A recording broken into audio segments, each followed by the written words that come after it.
Иако многу често слушаме дека домашните јајца се многу поздрави и подобри, ретко кој знае зошто. По објаснување побаравме од производителите на градскиот пазар.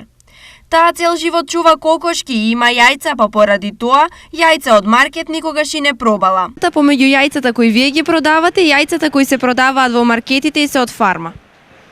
Овие се домашни, пуштени кокошчите и не се затворени, си кцат, жито си кцат, концентрат не, а оние се со концентрати, затоа се потаквија јајцата од продавница.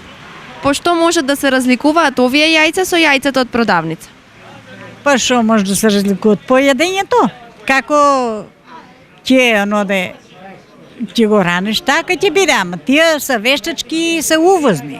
А вие нашите се домашни и пуштени. Дали има разлика во кората на јајцето, во жолчката? Па не знам, ја таквија не користам што се купичките, вие се само нашите домашни.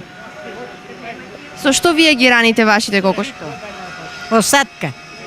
И си кацат травичка. Дали со вашите кокошки живее петел? Да. Која е разликата кога со кокошките живее петел и не живее петел?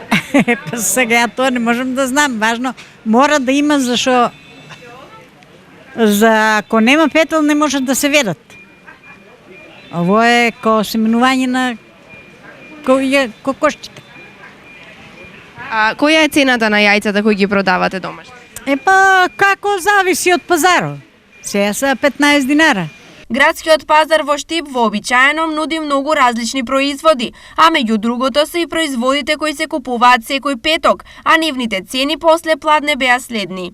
Мандарина од 50 до 70, јаболко 30, лимон 80, банана 90, марула 30, млад кроми 20, роквица 20, спанак 50, брокула 100, тиква од 20 до 25 денари за килограм.